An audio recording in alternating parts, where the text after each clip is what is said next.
Salut à toi, bienvenue sur CryptoPoint.fr, j'espère que tu vas bien. On a aujourd'hui l'émission du 23 juin 2021, émission aujourd'hui un peu nocturne car il est 23h57. Alors dans l'émission d'aujourd'hui, on va voir comme d'habitude le CoinMarketCap des 10 premières crypto-monnaies ainsi que leur évolution au cours des 7 derniers jours, le CryptoFan Grid, la map des crypto-monnaies. On fera un petit tour au niveau de Twitter pour le tweet du jour et pour voir les réponses au sondage que j'ai posté hier soir sur mon Twitter justement pour la vidéo d'aujourd'hui. Et on verra ensuite l'analyse technique du CHSB face au dollar. Pas de crypto de la semaine aujourd'hui parce que voilà, l'analyse du CHSB va être un peu étoffée aujourd'hui. Donc je garde l'analyse de la crypto de la semaine pour demain ou après-demain en fonction du temps que j'ai. Et du coup, ce sera une analyse du BTC face au dollar parce qu'il me semble important dans les conditions actuelles de revenir voir un peu ce qui se passe au niveau du BTC tout simplement. Alors, cette semaine, voilà, j'ai posté la première vidéo le mercredi aussi, je tenais à vous le dire, parce que j'ai pas eu le temps avant de poster une vidéo. Donc, il n'y aura pas 3 vidéos cette semaine, mais bien 2 vidéos. Une vidéo aujourd'hui, donc mercredi, et une vidéo du coup, soit demain, soit après-demain, en fonction du temps que j'ai. Alors, au niveau du top 10 des crypto-monnaies sur CoinMarketCap, on voit que globalement, ici, on est dans le rouge. On a des contre-performances qui sont assez fortes sur les 7 derniers jours. Notamment, ici, on a le Polkadot à moins 33,69%. Mais dans les 24 dernières heures, on a aussi, par contre, de belles performances cette fois-ci, avec un Dogecoin, par exemple, qui a fait plus 23,35% au cours des 24 dernières heures. Je sais pas vraiment pourquoi. J'ai cru entendre dire qu'il y avait probablement des personnes qui penseraient avoir trouvé un moyen de diminuer les frais de transaction sur Dogecoin par 10. Voilà. Je suis pas vraiment sûr de l'information, donc je vous invite vraiment à vérifier ça. Et je vous dirai demain, une fois que j'aurai vérifié, dans sûrement la vidéo que je posterai demain ou après-demain, la véracité de l'information que je viens de vous dire. Alors, on voit aussi qu'au niveau des crypto-monnaies, on a toujours ici l'USD Coin à la 8e place, le l'USDT à la 3e place. On va voir que ça reflète aussi bien sûr toujours, on a toujours la présence du coup de ces stablecoins sur le top 10 et donc on est toujours bien sûr dans un moment où on est un peu critique, un peu de peur sur le marché. On voit aussi, ce qui est important à noter, qu'on a le BUSD, un 3e stablecoin qui est monté à la 11e place. Donc on voit quand même que les gens préfèrent en ce moment en tout cas venir stacker leur crypto-monnaie directement dans les stablecoins, peut-être pour faire de yield, d'autres choses, mais en tout cas pour sécuriser un peu leur monnaie par rapport à tout ça. On voit qu'au niveau du CryptoFan Grid, on est dans l'extrême peur, on est au niveau de 14, on est bien descendu depuis la dernière vidéo qui était la vidéo de vendredi dernier, je le crois, donc c'est maintenant 5 jours. On voit quand même que hier on était à 10, on est toujours dans l'extrême peur, donc on a bien monté depuis hier, mais par contre on est bien descendu depuis la semaine dernière avec un top performance de la semaine dernière qui était au niveau de 33 au niveau du CryptoFan Grid, qui est, je le rappelle, un indicateur psychologique qui montre un peu la psychologie des personnes au niveau du marché. Est-ce qu'on préfère en ce moment vendre ou est-ce qu'on préfère en ce moment plutôt acheter au niveau des crypto-monnaies? On voit qu'au niveau de la map des cryptos, on a fait un bon rebond du coup aujourd'hui. On l'a vu notamment avec ici le CoinMarketCap. On a fait un joli rebond au niveau des crypto-monnaies. On a une map intégralement quasiment dans le vert. Félicitations à tous ceux qui ont acheté du Dodge au point bas parce que du coup, là en moins de 24 heures, vous avez fait plus 22,97%. Donc ce qui est vachement intéressant. On a aussi le GRT qui a l'air de faire une assez belle performance. On a un Bitcoin à plus 3,11%, un Ethereum à plus 3,83% au cours des 24 dernières heures et une dominance de BTC à 48,15%. Dites-moi si vous voulez que je parle un peu de la dominance d'ailleurs dans la vidéo de cette semaine ou alors la vidéo de la semaine prochaine afin que je puisse un peu caler un peu plus mes vidéos par rapport à vous aussi et par rapport à ce qui vous intéresse. Donc n'hésitez pas à dire aussi ce qui vous intéresse directement dans les commentaires. Et les crypto-monnaies aussi, pourquoi pas, qui peuvent vous intéresser comme crypto-monnaies secondaires aussi, bien entendu. Alors, la vidéo du jour. Pour la vidéo du jour, je me suis demandé en fait déjà quel était le sentiment du marché, votre sentiment du marché tout simplement. Donc j'ai fait un petit sondage, on a eu énormément de votes, donc 196 votes, donc merci à tous ceux qui ont voté. Et un peu par magie, finalement, les votes ont donné un résultat qui est assez proche. On voit vraiment qu'il y a une égalité quasiment pour les boules et pour l'Iber. On a 49,5% de personnes qui sont boules et 50,5% des gens qui sont bières. C'est super intéressant de voir ça. Même là, on a seulement 197 votes entre guillemets, mais c'est intéressant de voir ça pour quand même voir le ressenti au niveau du marché et voir qu'on est vraiment très mitigé et très indécis par rapport à la route qui va prendre le marché pour la suite. Donc là, c'est pour le CHSB, mais je pense que si jamais j'avais fait pour le BTC ou pour l'Ethereum, par exemple, je pense, d'ailleurs, je ferai un sondage, peut-être, ça peut être amusant, pour voir justement si vous avez aussi à peu près le même sentiment de marché, que ce soit pour le CHSB ou pour le BTC et l'Ethereum. Alors, on verra ça dans l'analyse d'aujourd'hui. Est-ce qu'on est vraiment boule ou beer? Mais je vous avoue que l'analyse d'aujourd'hui a été assez complexe, d'où l'heure tardive de la vidéo. Alors, au niveau du tweet du jour, c'est un tweet de Grégory Raymond. Donc, c'est pas un tweet qui a été posté aujourd'hui, mais plus ici au niveau du 22 juin 2021 à 13h47 du coup du matin pour les Français. Euh, et, et- et du coup, ce qui est assez intéressant, c'est de voir que Guillaume Raymond a fait du coup un report des performances au niveau de l'ATH de 2021 de la performance du coup qu'ils ont fait depuis. Et du coup, on voit que l'intégralité des crypto-monnaies mentionnées ici, hein, donc le REN, la VAX, le SNX, le COMP, etc., ont tous fait des contre-performances assez fortes. Donc ils les accroissaient bien sûr en ordre de décroissant ici. Et ensuite, on va avoir ici, en ordre de croissant, le taux de performance, par contre, donc pardon, pas en taux de croissant, mais le taux de performance des crypto-monnaies, non pas cette fois-ci selon l'ATH 2021, mais selon la performance qu'ils ont fait à l'année, donc durant cette année 2021 par rapport, je vous le rappelle, hein, on était au niveau, des niveaux assez bas au départ, et on voit que même si on a fait une baisse assez forte aujourd'hui au niveau des crypto-monnaies, bah, on a toujours une montée conséquente, en tout cas pour la plupart des crypto-monnaies, par rapport au point où on était il y a un an. On a par exemple des performances qui sont assez importantes ici pour le cake, hein, à plus 1885%, ou le sol de Solana à plus 1172% par exemple. Hein. Ce sont les plus hautes ici qu'ils ont mentionnées, même si on a quelques crypto-monnaies qui sont quand même dans le baisse, quand même dans la baisse, comme SNX par exemple à moins 25%. Ensuite, au niveau de l'analyse technique des crypto-monnaies, donc du CHSB notamment, on était la dernière fois sur l'analyse du CHSB à l'analyse qui est assez complexe mine de rien de cette WXYXZ qu'on avait réussi à trouver dans une vidéo que je vous remettrai en description où j'explique vraiment assez clairement pourquoi on a ici affaire à une WXYXZ, du coup une combinaison très complexe à triple correction, voilà, c'est comme ça qu'on l'appelle. Et du coup, on voit aujourd'hui que, en effet, on a vraiment quelque chose qui a un peu changé. En fait, on va voir que le décompte en soi, il n'a pas changé, mais c'est la vision du décompte plus global qui a changé.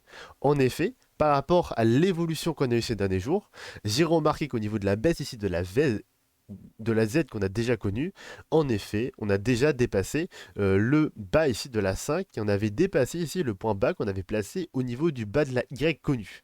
Et du coup, et je vous l'avais dit, bien sûr, il y a plusieurs semaines déjà, et même, je vous l'ai répété, voilà, au fur et à mesure de mes vidéos, de ne pas oublier que c'était possible, que ce qu'on avait tracé actuellement, parce que voilà, ça me gênait un peu au niveau de la temporalité de la vague 1 ici qu'on avait placée, et du coup, je vous avais dit que c'était possible, en effet, qu'en fait on ne soit pas sur une fin de Y ici au niveau des vagues jaunes, mais qu'on soit seulement ici sur une première vague de la Y et du coup qu'on prolongerait ici cette WXY de manière un peu plus longue pour aller jusqu'ici.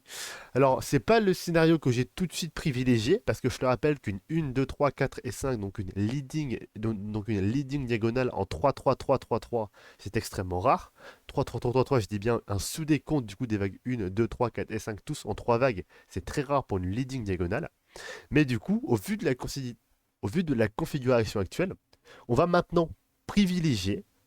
Donc on va changer du coup de scénario privilégié, parce que du coup on va privilégier bien sûr largement plus maintenant que le scénario haussier, le scénario en leading diagonale bien sûr, en 3 3 3 3 3, ce qui est vraiment très rare normalement, mais du coup on va privilégier ce scénario là parce qu'il est beaucoup plus correct au vu de maintenant ce que je peux voir par rapport au graphique. Ce qui est intéressant à voir aussi, c'est que par rapport à l'impulsif qu'on avait au départ, on va voir que c'est très gênant parce qu'on va avoir en fait ici une vague de 2. Si jamais on l'a, si jamais on a vraiment l'impulsif, on a une vague de 2 qui est vraiment trop forte par rapport à ce qu'on pourrait espérer pour une vague de 2. Une vague de 2 qui ira jusqu'à dépasser ici notre bas de 5. Hein. Même si on l'avait déplacé ici au niveau de la mèche, voilà, on voit que la vague de 2 est quand même extrêmement forte par rapport à ça et ça me gêne énormément au niveau de la temporalité. On va en parler demain pour les boules. On va revoir le scénario bullish ensemble demain parce qu'aujourd'hui on va vraiment voir le scénario baissier. La vidéo va être déjà assez longue comme ça. Mais voilà, je tiens à dire que j'ai vraiment du mal à voir du coup le scénario bullish que je vous avais montré depuis maintenant voilà, quelques jours tout simplement. Alors on va voir du coup ce qui a changé du coup dans cette configuration du deuxième scénario qui est notre scénario baissier que j'avais déjà montré très rapidement. Et du coup on va voir un peu ce qui a changé par rapport au décompte qu'on a. Alors, ce qui change principalement au niveau du décompte baissier et au niveau de cette leading diagonale, c'est que quand on avait le décompte haussier, du coup, la vague de 5 jaunes ici, elle se terminait pas là, mais ici. En fait, on prenait pas en compte ici la giga mèche qu'on a connue par rapport à cette vague ici. On ne la prenait pas en compte en fait. On terminait en fait cette vague ici. Et du coup, on avait alors je te rappelle, hein, on avait alors je vais le montrer en vague, ça va être beaucoup plus simple pour vous. On avait en fait une comme ceci, 2, 3. 4 et 5. Globalement, on avait quelque chose qui se sonnait comme ceci. Donc là, je vais agrandir, je vais le mettre en très gros pour que vous puissiez voir. On avait quelque chose qui se signait comme ceci. Et du coup, ce qui est intéressant par rapport à là, c'est que du coup, dans le cas du scénario baissier, on a vraiment une 5 qui va prendre en compte du coup la gigamèche qu'on a eue pour cette mèche-ci. Et du coup, on va terminer la synth au niveau de cette gigamèche. Je le rappelle bien sûr, la deuxième mèche des enfers ici qu'on a connue qui va jusqu'à 0 au niveau du CHSB, qui n'a duré que quelques minutes, on ne la prend toujours pas en compte, car si on la prenait en compte, ça fausserait ça foncerait absolument en fait tout le scénario et tout le graphique ici. Donc on va vraiment pas prendre ça en compte parce que voilà, c'est vraiment pas quelque chose qu'on va privilégier pour le moment. Et du coup, on va vraiment par contre prendre en compte la mèche précédente pour placer notre vague de 5. Et du coup, vous l'avez compris, la 1, 2, 3, 4 et 5 en leading diagonale 3, 3, 3, 3, 3 qui est très rare, c'est vraiment la première vague du coup d'une vague de coaction en A, B et C. Ça, jusque-là, j'espère que vous m'avez suivi. Voilà, j'ai essayé d'expliquer ça assez clairement.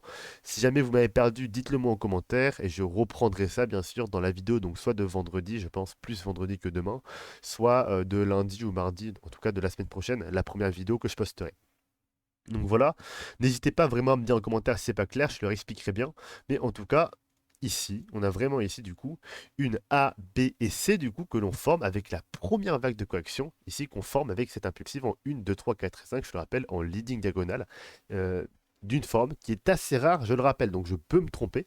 Je le rappelle, pas de conseils en investissement sur la chaîne, faites vos propres recherches, faites vos propres analyses, vérifiez tout ce que je dis, mais en tout cas, selon mon analyse, ça me semble assez difficile maintenant de ne pas avoir ce scénario-ci. Du coup, ce qui va changer aussi, il y a quand même une autre chose qui va changer, c'est par rapport au décompte qu'on a eu là, du coup. Vu qu'on termine la vague de 5 plus tôt, on ne va pas avoir, du coup, la racine ici de la B qui va se faire au même endroit que précédemment. Ce qui cause que, du coup, bah, la vague qu'on avait connue là en verte, c'est du coup maintenant une vague Sion, dans un degré plus petit, parce qu'on va avoir, en effet, en gardant, du coup, hein, vu qu'on sait que la vague de 4 est en 3 vagues et la vague de 5 est en 3 vagues, bah ça nous arrange parce que ça nous permet ici de former notre vague de B qui va être du coup, vous l'avez compris, une flat en 3, 3 et 5. Et du coup, on va pouvoir placer notre flat ici comme ceci, A, B et C. Du coup, là, vous l'avez compris, c'est des vagues vertes. Et on a du coup ici notre deuxième vague, d'ores et déjà placée, qui est du coup maintenant notre vague de B, du coup la deuxième vague de coaction qui est déjà terminée. Voilà, donc jusque-là, pas grand-chose de changé, juste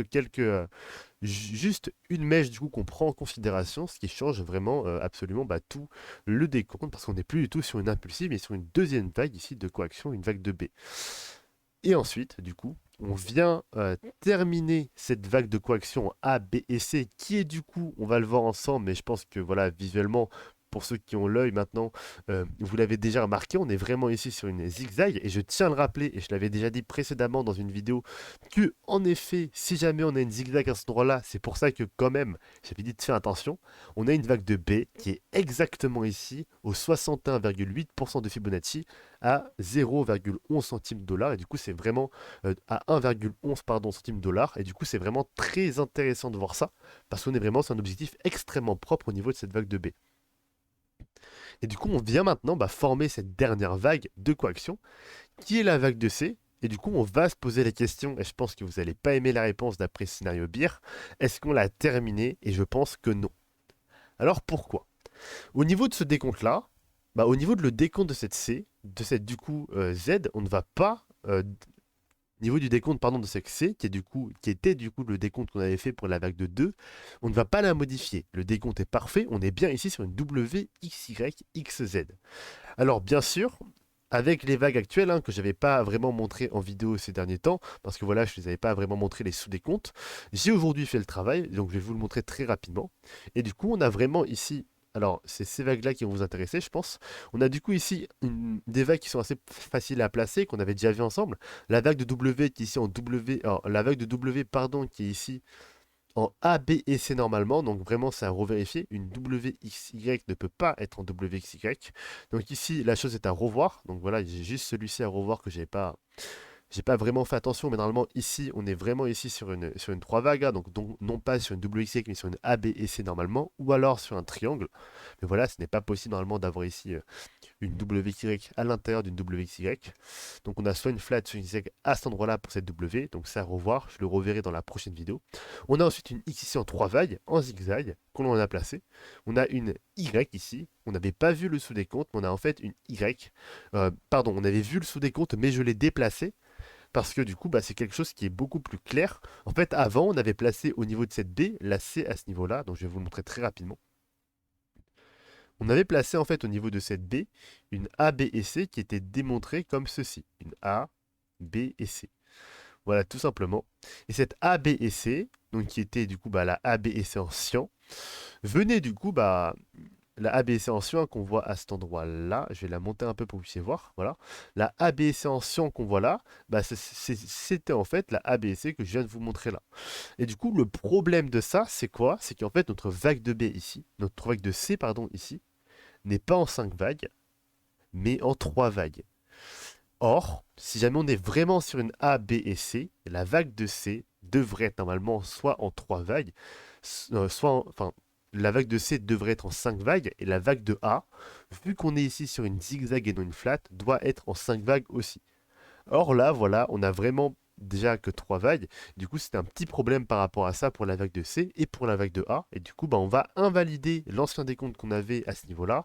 Et j'ai du coup trouvé un nouveau décompte qui est assez propre finalement, hein. On voit une A, une B et une C. On a réussi à décompter 5 vagues sur la C. On réussit, donc vous ferez le travail, hein, mais on réussit ici à décompter normalement 5 vagues sur la A et 3 vagues sur la B. Du coup, on a vraiment un décompte qui est plutôt propre par rapport à ça. Et on va garder du coup ce décompte-ci pour notre vague de Y. Du coup, la vague de Y se rallonge un peu. On va revérifier au niveau des objectifs de prix ensemble pour voir si ça colle. Alors là, j'ai tracé toutes les vagues en avant. Je ne les trace pas devant vous depuis quelques jours, je suis désolé. Mais vu que le graphique est assez complexe, si jamais je les effaçais pour vous les retracer devant vous, vous l'avez compris, je vais avoir du mal à retrouver ça en vidéo et ça enlèverait de la fluidité et de la qualité de la vidéo. C'est pour ça que je vous montre les tracés qui sont déjà faits. Ça permet de gagner en temps et en qualité de vidéo tout simplement. Et du coup, on a ici bah, la vague de C, donc la vague de WXY, donc la vague de Y, qui a tiens, un objectif qui est un peu plus fort que les 61,8% de Fibonacci, donc un peu en dessous ici des 0,62 centimes de dollars, qui est un objectif qui est plutôt bah, normal ici pour une vague de Y, donc on va pouvoir la garder, on va valider du coup cette Y. Pardon. Ensuite, on va avoir la vague de deuxième X, donc la deuxième X qui va se former. Une deuxième X que voilà, que l'on a changé de place légèrement. On l'avait placée ici, du coup on la met ici, plus à ce niveau-là. Ce qui est plus logique parce que du coup bah, notre vague de Y est en dessous ici de la vague de 3 ici, logiquement. Et du coup, la vague de X ici est pile en fait, quasiment ici au niveau des 50% de Fibonacci, voilà, un peu en dessous. Objectif qui est aussi normal pour une X, et du coup, je le rappelle, hein, objectif d'une X est 38,2, 50%, ensuite on va au-dessus. Et là, on est vraiment au-dessus des 38,2, on est entre 38,2 et 50%, c'est plutôt propre.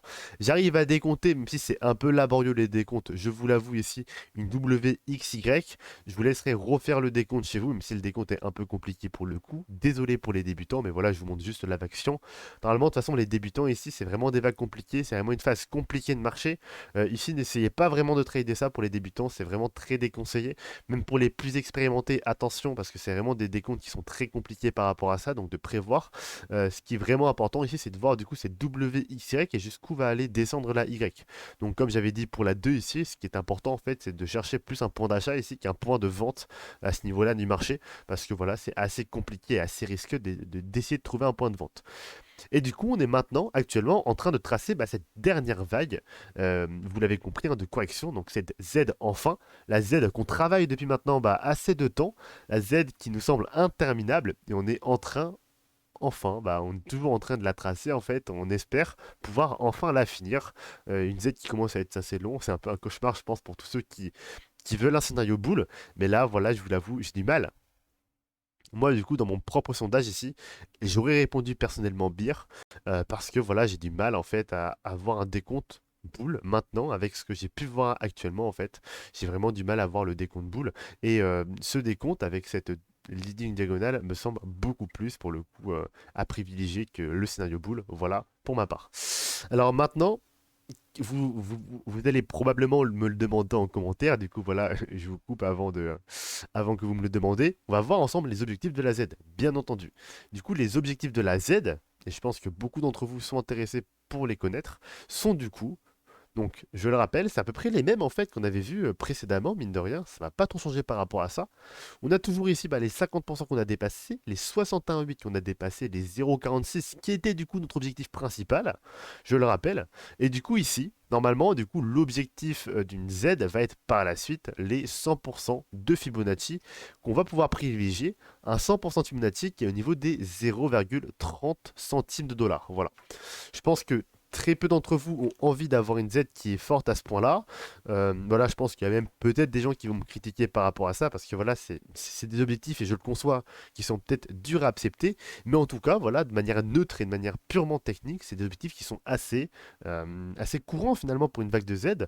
On va ensuite avoir les 123,6 et les 161,8, mais voilà, pour ma part, je vais beaucoup moins y croire directement. Donc je le dis quand même, les 123,6 sont au niveau des 19 centimes et les 161,8 sont au niveau des 0,020. Ils sont au niveau des 3 centimes de dollars. Du coup, voilà, on va quand même placer ici notre petit rectangle pour venir se souvenir des objectifs. Donc les 100%, je le rappelle, au niveau ici des 0,30 centimes. C'est des objectifs d'achat ici que l'on place bien entendu. On va ensuite avoir ici les 120, les 123,6% de Fibonacci au niveau des 19 centimes. Et enfin, dernier objectif, mais celle-là, on va pas du tout le privilégier, on va le mettre d'ailleurs en tout petit ici. C'est les objectifs ici, vous l'avez compris, hein, des 168 au niveau des 0,03. Nous, on va mettre en grand parce qu'on va privilégier en fait ici notre objectif, bien sûr, des 100% au niveau des 30 centimes. Maintenant, au niveau du décompte actuel de la Z, comment elle va se former? Ce qu'on a tracé actuellement, la grosse baisse qu'on a eue actuellement, donc la première grosse baisse qu'on a actuellement, c'est simplement notre première vague de correction. La vague de Z se fait en 3 vagues, on a une A qui se fait en 5 vagues, vous l'avez compris, on va avoir une zigzag pour cette vague de Z. Du coup, on va tout de suite pouvoir placer notre A, B et C ici. Et du coup, on va avoir une zigzag. Donc l'objectif de la B ici, qu'on va privilégier ici, donc en plaçant bien sûr notre Fibonacci ensemble, sont ici les, donc ça c'est à très court terme, hein, je le rappelle les débutants, attention par rapport à ça. Ce qu'on va placer ici comme objectif de prix pour la B, c'est du coup les 38,2 qu'on a dépassés, les 50% de Fibonacci au niveau des 0,56 et les 61,8 au niveau de 0,60.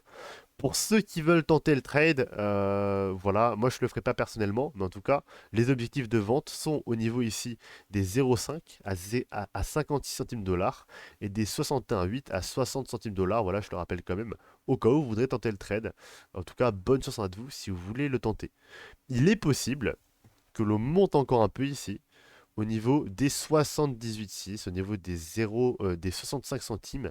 Mais voilà, j'ai pas le privilégié ici forcément, parce que c'est pas un objectif réglementaire de zigzag, mais c'est quand même quelque chose de possible au niveau du Swissborn. On va donc privilégier cette deuxième objectif plus, donc notre niveau des 61,8, vous l'avez compris. Et du coup, l'objectif, bah, si jamais on prend comme base l'objectif de B ici qu'on a là, l'objectif de la C, en cyan toujours, vous l'avez compris, va être, on va le voir ensemble, alors en plaçant du coup notre Fibonacci de prolongation, on va regarder ça ensemble, et du coup l'objectif de la C va être ici le niveau des, hop là, 100% de Fibonacci. Et du coup ce qui est plutôt propre par rapport à ça, et on va être plutôt content du coup du décompte qu'on a, c'est que les 100% de Fibonacci ici sont au niveau des 0,28 centimes, les 90% sont à 0,31 centimes dollars, donc à 30 centimes et 28 centimes hein, respectivement, pardon. Et du coup, l'objectif de prix de la Z, donc de la grande vague verte, de la grande vague entre guillemets Z en verte, va être les 0,30 centimes. Donc on est pile entre les deux, ce qui est plutôt pas mal parce que voilà, on peut naviguer, on n'est pas obligé d'aller pile à 30 centimes, on peut vraiment naviguer entre les deux. Et du coup, voilà, on a un objectif de C qui est plutôt correct, qui correspond en fait à notre objectif de verte ici, de Z verte. Et du coup, on va privilégier cet objectif de C au niveau des 0,28 pour venir se préparer au pire forcément. Et du coup, voilà, on va valider finalement nos objectifs de Z. Une fois que cette C sera finie, vous l'avez compris cette fois-ci, on va voir vraiment la vague de C en jaune qui sera finie et la vague de Y en rose qui sera terminé. Et cette fois-ci pour de bon, parce que là, on a vraiment le scénario le plus baissier que j'arrive à décompter pour ma part. Voilà. Euh, le scénario, bien sûr, encore plus baissier. Je pense que voilà, vous l'avez vraiment. Celui-là, vous avez vraiment pas envie de le voir. C'est bien sûr dans le cas où. Alors, on va voir ça ensemble, hein. Alors, je vais placer ça ici. En fait, on va pas avoir de scénario vraiment encore plus baissier parce que voilà, vous l'avez compris, ici, on va jusqu'à très bas au niveau des 0,0, enfin, au niveau des 3 centimes de dollars. Mais on va quand même voir ici que c'est possible qu'on l'a parce qu'en fait, au niveau ici de notre A, B et C que l'on a ici de tête, c'est en zigzag, voilà, on va avoir possiblement au niveau des 90% de Fibonacci un objectif au niveau des. Alors je vais zoomer un peu pour voir, au niveau ici des 8 centimes. Et du coup, bah, les 3 centimes vont être entre les 90% et les 100%, ce qui est un objectif possible ici pour une vague finalement une vague de C ici. Et du coup, on ne va pas exclure complètement cette option, mais en tout cas, elle est possible. Une fois qu'on aura terminé cette ZEG, je le répète, on aura cette fois-ci terminé vraiment la correction et on ira du coup ici dans une vague impulsive. Cette fois-ci, hein, donc je ne vais pas le dire parce que c'est pas sûr à 100%, mais en tout cas, voilà, on a à peu près 90% de chance, en tout cas, d'être dans un schéma impulsif par la suite, parce qu'on aura, pour ma part en tout cas, et pour mon analyse, terminé ici notre correction de 4. Voilà, donc j'ai terminé la vidéo d'aujourd'hui, j'espère qu'elle vous a plu, une vidéo assez complexe mais assez intéressante, qui est du coup la première partie de la vidéo, parce que du coup la deuxième partie va parler du scénario haussier, voilà, parce que j'ai vu que 50% des personnes, euh, quasiment 50% des personnes étaient quand même boules, et du coup on va quand même voir le scénario haussier pour ceux qui sont boules, mais voilà, je le rappelle, c'est pas maintenant le scénario qu'on va privilégier, en tout cas pour ma part. Donc j'ai terminé la vidéo. Donc la vidéo sur le scénario boule pardon, sortira probablement vendredi. Si elle sort pas vendredi, elle sortira probablement samedi, mais vous l'aurez cette semaine, c'est sûr. Et la semaine prochaine, on verra ensuite l'évolution tout simplement du cours qu'on a actuellement de manière un peu plus précise peut-être, et de manière un peu plus concise aussi peut-être par rapport à ce qui se passe là, l'évolution probablement de la B qu'on aura, ou peut-être du début de formation de C. On va regarder très rapidement pour finir le RSI, parce que voilà, c'est quand même quelque chose d'assez important, je pense, pour vous, pour pouvoir voir l'évolution à court terme du marché, en tout cas, pour ceux qui veulent trader quand même à court terme. Et on va voir ici qu'on a une divergence haussière. Alors, une divergence haussière qui va se voir ici si on prend en compte en fait la gigabaisse qu'on a connue à cet endroit-là. Si on la prend en compte, on va en effet, alors je vais retrouver juste le petit pinceau, voilà.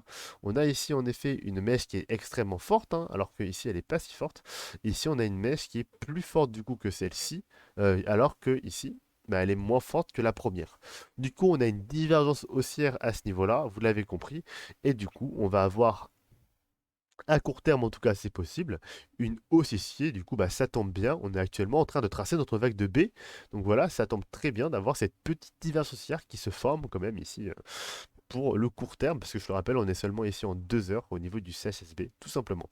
Maintenant, au niveau du plus court terme, on va voir si on a une deuxième chose qui valide. Et en effet, on peut voir qu'on a ici une deuxième divergence haussière. Alors, on le voit en 2 heures, hein, je ne sais pas si vous le voyez ici, je ne sais pas si c'est très clair, mais en tout cas, on voit ici que dans ces. En fait, vous avez ici deux pics, une bougie rouge ici, donc je mets mon curseur dessus, et une bougie verte. Vous voyez que la bougie rouge descend plus bas que la bougie verte ici. Et du coup, ça correspond à ce qu'on a. Alors, je le voyais tout à l'heure. Alors, peut-être que je me suis trompé au niveau du visuel ici. Je vais essayer d'aller en 30 minutes pour voir si on le voit. Pardon, je me suis trompé au niveau du visuel, il me semble. Alors, je suis pas sûr, on va quand même revérifier pour être sûr de sûr. Hop là. Non, c'est ça, je me suis. Non, c'est ça, on a vraiment ici une divergence du coup. On a ici, vous voyez, donc c'est vraiment très très pixel, hein, mais alors, on a ici une première mèche qui est plus bas, plus haute que l'autre, pardon. Ici, on a une première mèche qui est plus basse que la deuxième. Et on a en effet ici, du coup, je l'avais bien vu, une divergence haussière à ce niveau-là, à court terme. Maintenant, voilà, on a la divergence haussière en question qui a déjà bien monté ici au-dessus de, enfin quasiment à 70 ici en 30 minutes. Si on va en 2 heures, la divergence ici n'est vraiment pas visible, pardon. C'était en 30 minutes que j'avais vu. Donc la divergence ici n'est vraiment pas visible. Est-ce qu'elle est notable du coup au très court terme? Est-ce qu'elle est déjà terminée? Voilà, on ne le sait pas vraiment forcément tout de suite. Mais en tout cas, ce qui est sûr, c'est qu'on est en train de tracer ici notre vague de baissiant. Et du coup, voilà, ce serait pas du tout, ce serait pas du tout affolant non plus d'avoir une divergence haussière à très court terme ici en tout cas à ce niveau là. Donc j'ai terminé vraiment la vidéo, cette fois-ci on a vu le récit ensemble, voilà, donc je posterai la vidéo probablement vendredi ou samedi, donc la partie 2. Passez une excellente nuit parce qu'il est déjà minuit 27, donc on est déjà dans la vidéo de jeudi quasiment. Donc voilà, passez une excellente soirée et puis moi je vous dis à demain pour à demain du coup parce que ce sera sûrement vendredi ou samedi, donc à demain ou après-demain pour une prochaine vidéo.